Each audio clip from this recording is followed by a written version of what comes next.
ರಾಷ್ಟ್ರಗೀತೆಯ ಪರ್ಯಾಯವಾಗಿ ಅಂತ ಹೇಳಿಲ್ಲ. ಇವತ್ತು ಒಂದೇ ಮಾತರಂ ಸುಮಾರು 125 ವರ್ಷ 150 ವರ್ಷ ಇತಿಹಾಸ ಇದೆ. ಹಾಗಾಗಿ ರಾಷ್ಟ್ರಗೀತೆಗೆ ಯಾವ ರೀತಿ ನಾವು ಗೌರವನ ಸಮರ್ಪಣೆ ಮಾಡ್ತೀವಿ, ಒಂದೇ ಮಾತರಂ 150 ವರ್ಷ ಇತಿಹಾಸ ಇದೆ, ಅದಕ್ಕೂ ಗೌರವ ಕೊಡಬೇಕಂತೇಳಿ ನಮ್ಮ ಕೇಂದ್ರ ಸರ್ಕಾರ ಇವತ್ತೇನಾದ್ರನ್ನ ಆದೇಶ ಮಾಡ್ತೀವಿ. ಇದನ್ನ ಬೇರೆ ರೀತಿಯಲ್ಲಿ ನೋಡಬಾರ್ದು. ನಾವು ಹೇಳ್ತಾ ಇದೀವಿ, ನಮಗೆ ರಾಷ್ಟ್ರಗೀತೆ ಬಗ್ಗೆ ಎಷ್ಟು ಗೌರವ ಇದೆ, ಒಂದೇ ಮಾತರಂ ಬಗ್ಗೆನೂ ರಾಷ್ಟ್ರಗೀತೆ ಗೌರವ ಇದೆ. ಇದನ್ನು ಪ್ರತಿಯೊಬ್ಬರು ಭಾರತೀಯರಾದ್ರೆ ಗೌರವವನ್ನು ಕೊಡಬೇಕು. ಇದು ನಮ್ಮ ಕರ್ತವ್ಯ ಅಂತ ನಾನು ಹೇಳ್ತೀನಿ.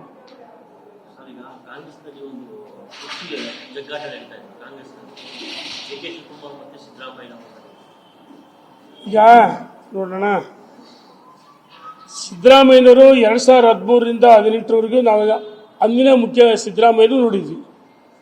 ಈ ಬಾರಿ 2023ರಲ್ಲಿ ಯಾವುದೋ ಕಾರಣಕ್ಕೆ ನಮಗೆ ಸೋಲಾಯಿತು, ಜನಾದೇಶನ ಒಪ್ಕೊಂಡಿದ್ವಿ. ಆದರೆ ಸಿದ್ದರಾಮಯ್ಯನವರು ಅಂದಿನ ಗಟ್ಟಿತನ ಇಲ್ಲ. ಕುರ್ಚಿಗೋಸ್ಕರ ನಾನು ಕೇಳ್ತೀನಿ, ಸಿದ್ದರಾಮಯ್ಯನವರೇ, ಮೋದಿಜಿರ ಬಗ್ಗೆ ಮಾತಾಡ್ತಿಲ್ಲ. ಯಾವ ರಾಹುಲ್ ಗಾಂಧಿ ನಿಮ್ಮ ಬಲಗೈ ಬಂಟ ರಾಜಣ್ಣ ಕಿತ್ತೆಸಿರಿ ಅಂತ ಹೇಳಿದ್ರು, ಕುರ್ಚಿಗೋಸ್ಕರ ಉಳಿಸೋಕ್ಕೋಸ್ಕರ ರಾಜಣ್ಣ ಕಿತ್ತೆಸ್ರಿ. ಎಲ್ಲಿದೆ ನಿಮ್ಮಲ್ಲಿ ತಾಕತ್ತು, ಶೌರ್ಯ? ಸಿದ್ದರಾಮಯ್ಯನವರು ಎಲ್ಲೋದು? ಇವತ್ತು ಕಾಂಗ್ರೆಸ್ ಹೊಡೆದ ಮರೆಯಾಗಿದೆ. ಒಂದು ಕಡೆ DK ಶಿವಕುಮಾರ್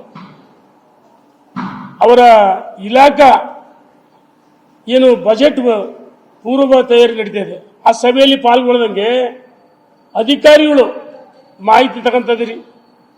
ಎಲ್ಲಿದೆ? ಪವರ್ ಸೆಂಟ್ರು ಹೋಗ್ತಾ ಇದೆ, ಶಾಸಕರು ಒಂದು ಕಡೆ ಕಚ್ಚಾಟ ನಡೆದಿದೆ. ನಾವು ಹೇಳ್ತಾ ಇದೀವಿ, ಬಹುಶಃ ಜನಾದೇಶ 5 ವರ್ಷ ಇದೆ.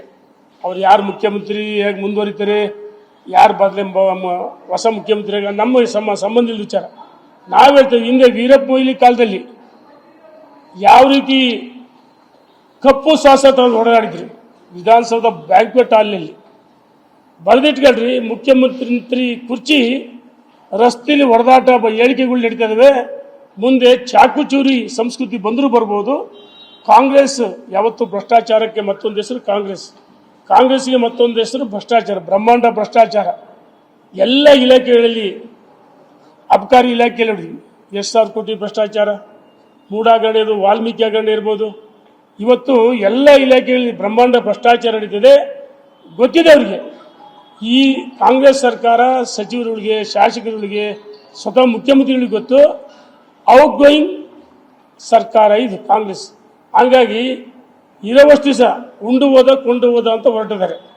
BJP ಇನ್ಕಮಿಂಗ್ ಅಂತ ಅವ್ರಿಗೆ ಗೊತ್ತಾಗಿದೆ, ಲೂಟಿ ಹೊಡಿತಾ ಇದ್ದಾರೆ. ಇವತ್ತು ಮುಖ್ಯಮಂತ್ರಿಗಳು ಮತ್ತು ಉಪಮುಖ್ಯಮಂತ್ರಿಗಳಲ್ಲಿ ಕುರ್ಚಿ ಜಗ್ಗಾಟ, ಕಿತ್ತಾಟ ನಡೀತಾ ಇದೆ. ಹೈಕಮಾಂಡ್ ದುರ್ಬಲ ಆಗಿದೆ. ಹೈಕಮಾಂಡ್ ಹಿಡಿತಾ ಇಲ್ಲ.